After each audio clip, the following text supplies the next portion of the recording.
Hello, everyone. Morning. Everybody. Morning. Good morning, everybody. Uh, I, Hello. hi. So today is I'm gonna uh start with some good news about the UA link because I think on the OCP level they are working very hard to forming the official liaison and also so I've been trying to connect with the UA Link marketing team to see if there is going to be any official statements that we can announce. But this is one of the things that I encourage everyone to start with, which is the Curtis Brown, the UA Link board member, and he will give a talk with UA Link 1.0 at the Open System for OCP AI at May 14th. So, and I put down the information in the chat, and I will also include that into our meeting notes or the agenda, other things. So make sure you don't, you'll be able to receive the information about it. So if you have chance or have time to join in, I encourage you to going in and try to learn more from the UA link because that would be the basic specific that the spec that we will follow from now on, because that would be so far the only open spec for the skill up network. So the I don't know if you how many of you have time to go through the UA link spec, but let me share my desktop in here. Where's the share? Yeah, we're really gonna have to discuss strategies on this one to try to come up with a plan. Yeah, I think um I don't know if we want to start the strategies and everything in this meeting yet, but I think since it just came out, I forgot, is it a week or even is it even 2 weeks yet? I feel it's so fresh. So the so I'm thinking about that we should probably spend a little bit of time to look at the UA link and then uh, maybe share a little bit what I think of, and then hopefully it would inspire people to thinking about the strategy, and then we can talk about the strategy from now after that. Hey, Bobby. Yes. I think UA Link 1.0, the physical layer very much close to Ethernet.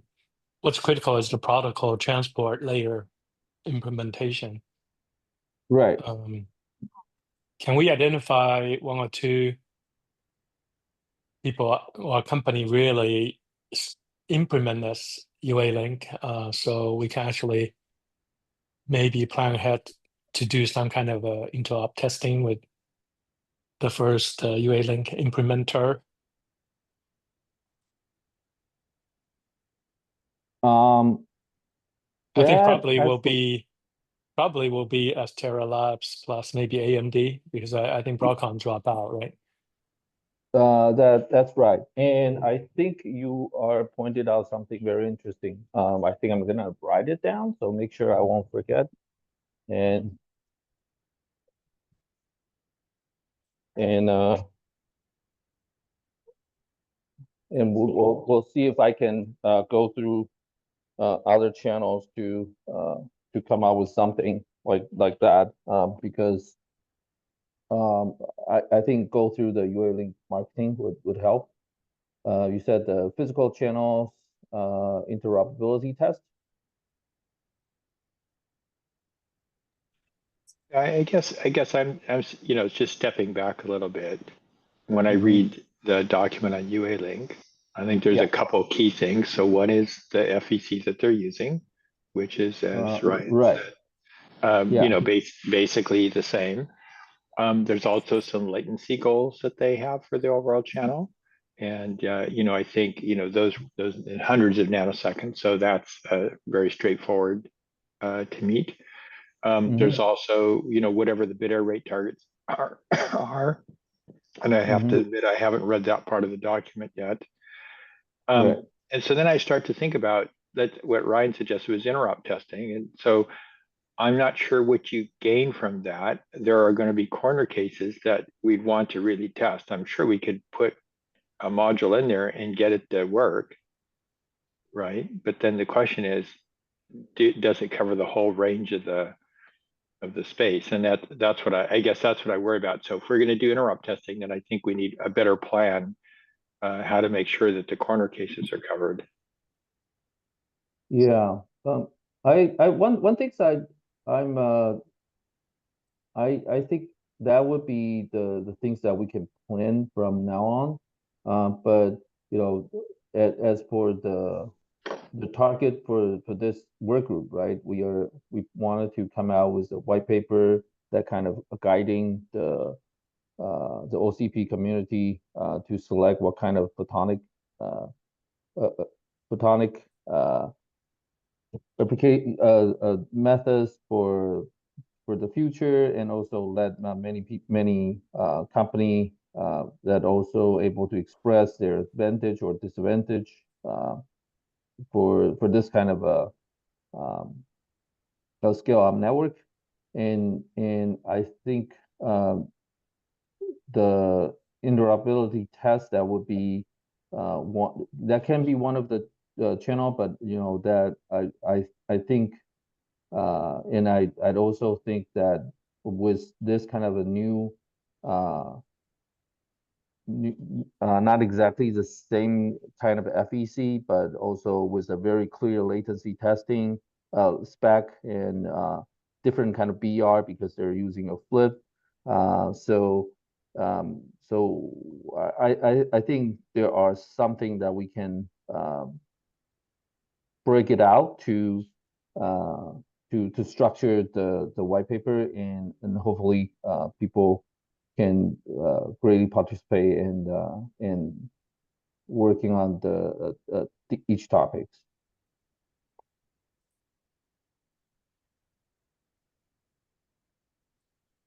So is the first step, Bobby, to identify what are the key aspects that we want to find in the UA Link spec? Yes. So one thing to keep in mind is, at least the way I read it, the UA link is a high speed link, and there were some folks that were looking at I don't know how much they're involved now, but more parallel kinds of approaches. So that's one thing to think about how we handle that. Mm-hmm. Uh, right, right. I'm sorry, Ron. I think you're just hearing an echo. Oh, okay. I think that's definitely, and I would said I these things could be a one interesting topic because that can be Yeah. open up for many people to address the advantage and disadvantage, because certainly that potentially would be able to reduce the latency if they want to, or does going with a higher speed, does that means um, all the Hey, this is Ron additional just jumping in. Has that been has Microsoft reviewed that with ARM? Because this was a hardcore, right? And so I agree if you're going back and saying um,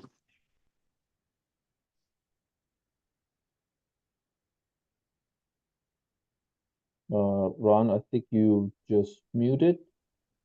Yeah, I think Ron's he was, multitasking. yeah, he's in another meeting. Oh, okay. All right.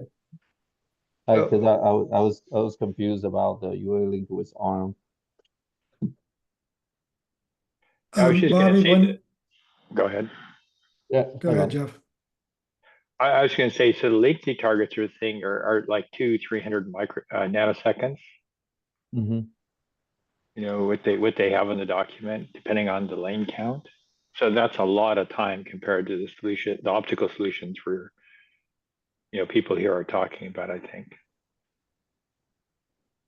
Yeah, one thing that jumped out at me is there's also a white paper they put out with the launch, and it specifically said cable length less than 4 meters. And I'm not sure where that comes from because I don't think it's actually in the specification. But then it talks about the round trip time of sub 1 microsecond, and that's tied to link level replay, and basically, having enough buffer to handle link level replay, right? Yeah, so I think, again, just really reading over it quickly, Bob, I think that what they're just basically quoting is the IEEE, KR2, KR1 type links. And I think that's where they come up with the reaches. I think they also did The- say 1 to 4 racks, and if you put racks back to back, like in a square, they seem to be claiming the 4 meters is kind of, you can go from one rack to the other. Okay. And if you have 3 nearest neighbors, you get up to 4 racks. That was how I read that.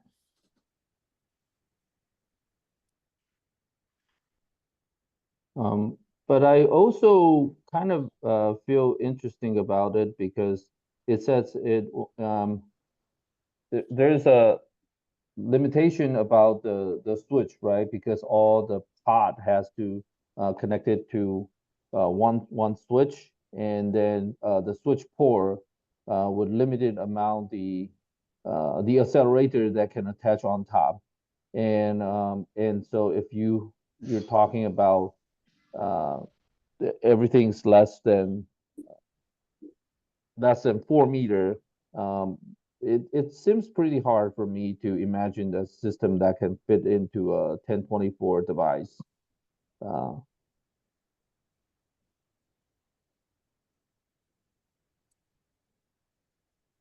so I think these are this is a white paper uh,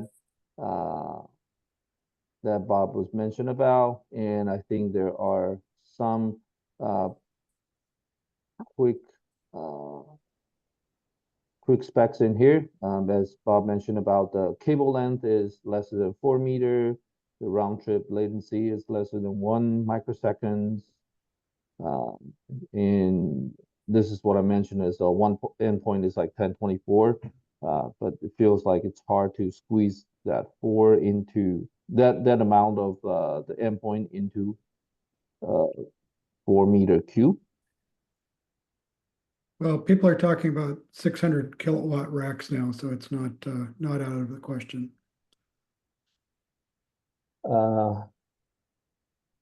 Yeah, 600 kilowatts rack. Then if each accelerator is like 600 watt, then theoretically you can put 1,000 of them.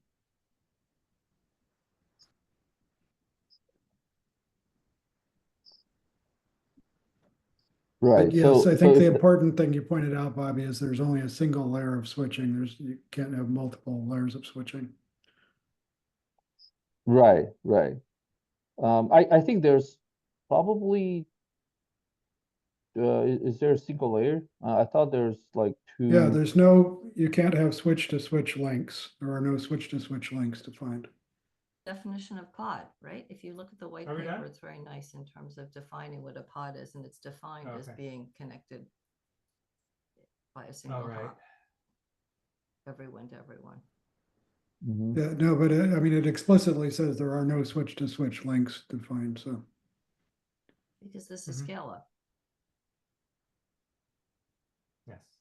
Right, but I mean, NVIDIA has done multiple levels of NVLink switching, so it's not, Yes, that was Possible. satisfactory. They were, So I guess After a that's while, the they were question honest of, with you know, us. did they do this? and I mean, think we given actually it's saved a supposed lot to of time because we moved the be Syracuse airport like and passengers. function. Is this more So aggressive, the or people do you arrived with think less time. This was fine. it's a latency driven thing and it makes sense, or, you know? yeah, I think it's latency driven. In practice, what NVIDIA is deploying is a single level. Mhm. Just want to point out, so the round trip time is defined in 6.6.7 in the spec, so that's something to pay attention to. Oh, 6.6.7. All right, I hadn't read that far yet. You are way ahead of. Well, I haven't read the whole thing. I went looking specifically for that because it seems to sort of define the maximum latency. Right, right. And I mean, in terms of the latency, it seems pretty general. In I'm wondering if this specifically, because it's using a DJ, but one of the things that we're completing is it uses 680 bytes of flip. And what would be the bit error rate this flip requires, right? Because it's different than the traditional FPC.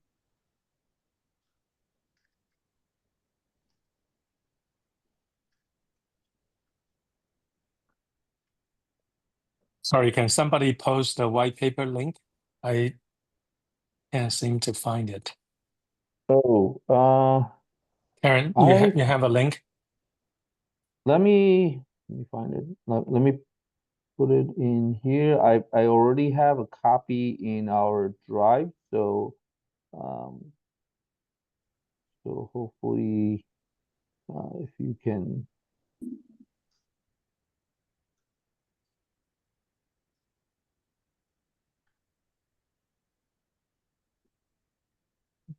Where's the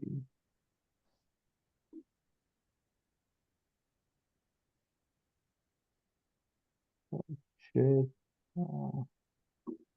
People can find it in clicking. I copy the link into the chat. So Ryan, you can quickly get it.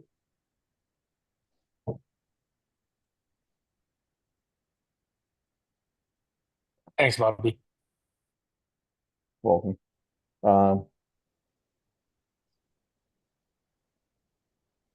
So that's what I found. One things for UA Link is really interesting. Another things is it actually one of the requirement is all the accelerator has to be the same. Um, so it is slightly different than other kind of uh, other kind of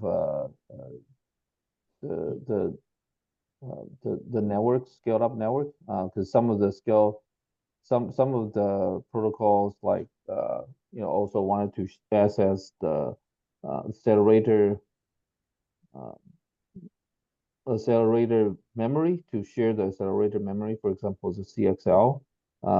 It doesn't require the accelerator has to be exactly the same. But in UA Link, it requires for that. And UA Link does not support, I think, hardware level of memory coherency. it completely rely on software to do so. So there are some fundamental difference between the CXL and the UA link.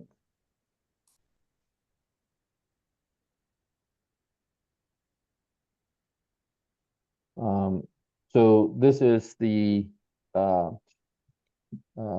things that Bob just mentioned about the one layer of switching. As you can see in here, everything is based on a 200 gig network, and just making the switches uh, to connect all of them, and depends on your bifurcations. So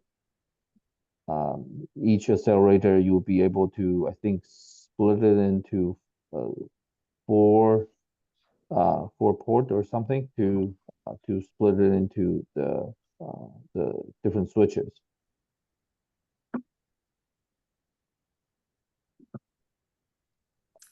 I just wanted to ask this group something. It was interesting to me in light of the comments about there being no switch to switch links. In fact, they went to some pains to go in the other direction to define the idea of a virtual pod where you take a physical switch and subdivide it. I'm just wondering, application wise, that seems interesting that would have been of enough concern to define a whole new entity of a virtual pod. That larger is not necessarily better, in fact, right? That for some reason there was some utility to making the pod smaller. All right, well, I think we can finish the meeting. Yeah, I think that was a part me personally, I don't completely understand. Is there anyone who get a better idea about this virtual pod?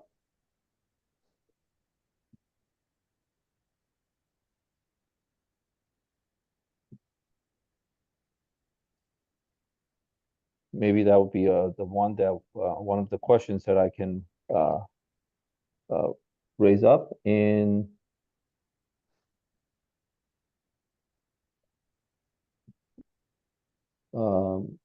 maybe we can directly ask the UA-Link people about it.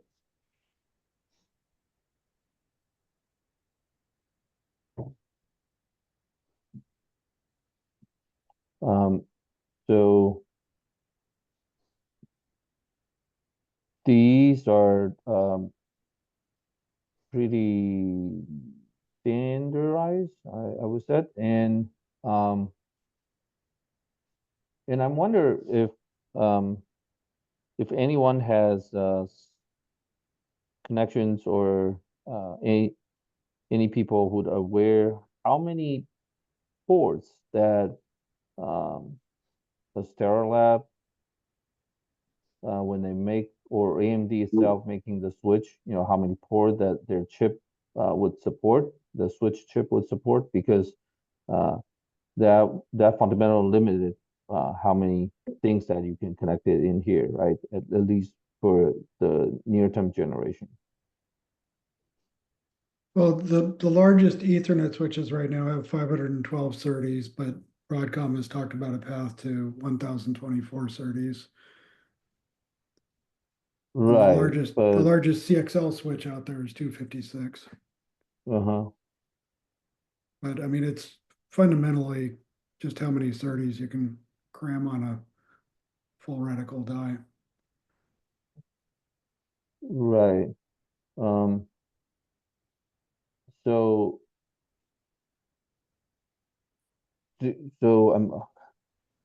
one thing I'm wondering is it's because these number, especially the 512 and 1024, it's all from Broadcom, and they have probably the most successful switch chip as a gold standard on the market.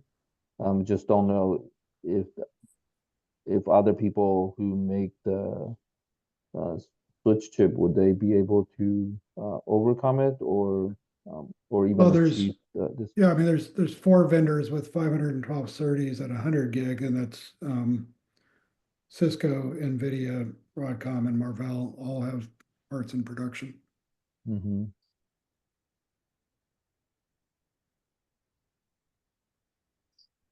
So there's no fundamental reason you couldn't build a UA-Link switch with 512 SerDes. Got it. Yeah, that would be a good point.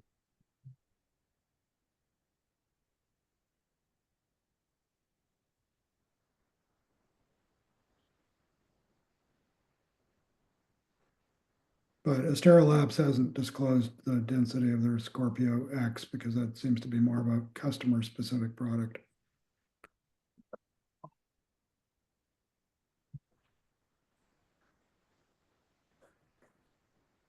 Is it Scorpion Scorpio X PCIe is the, based? yes,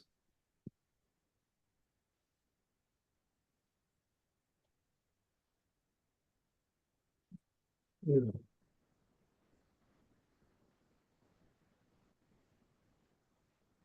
Um, yeah, so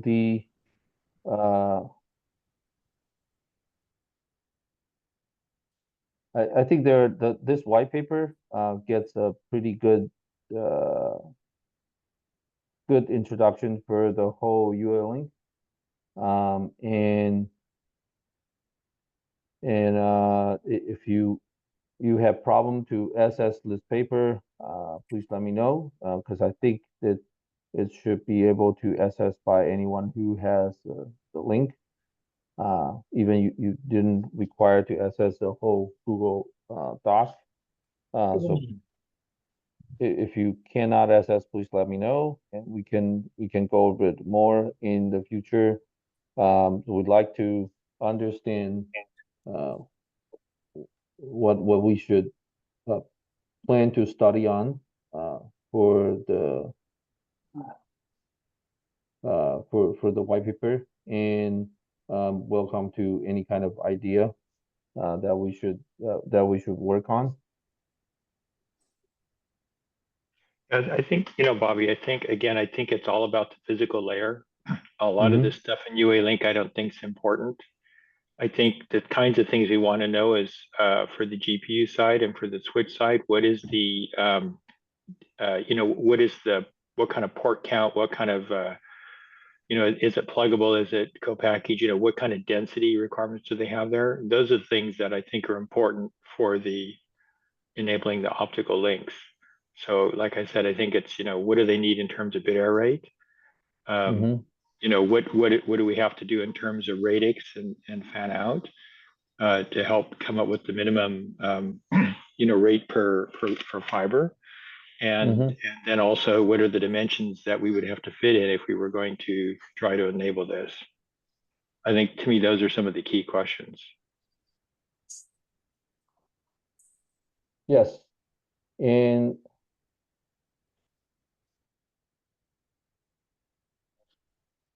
that would be very interesting things because I think in one of the picture that they mentioned it, they're talking about the GPU would have um, I think the GPU would have that amount of port, and I think it's in here. And it was all saying something about at least right now it's like a 800 um, 800 gigabits per second because it's like uh, for 200 gig port, and depends on the bifurcations. It can connect it to different amount of switch. So uh, I'm not sure if that is the real things because it actually just only have 4 port, or it's going to be more than that, like you said. And for the GPU things, I think that would be an interesting questions that that I can feed it back to the UA Link marketing team, see if they are able to reveal some of the generic idea about what they like it to be, and so then we'll have some standard to working on, or they can just tell us the form the problem so we can work on.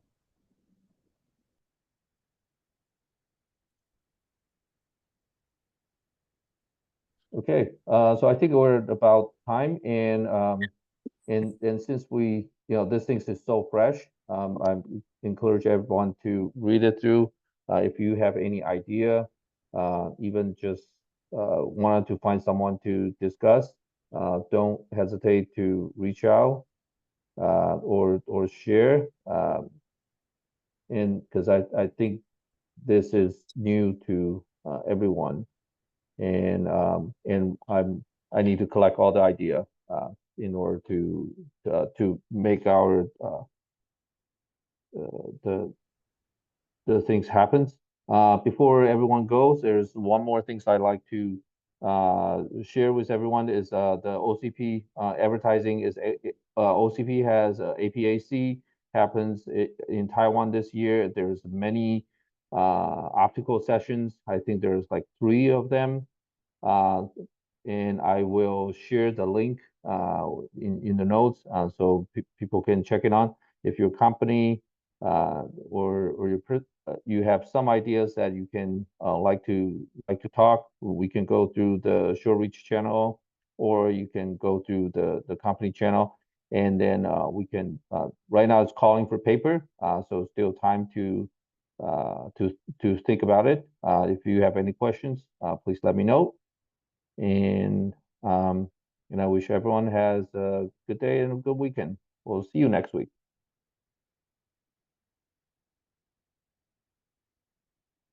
Bye.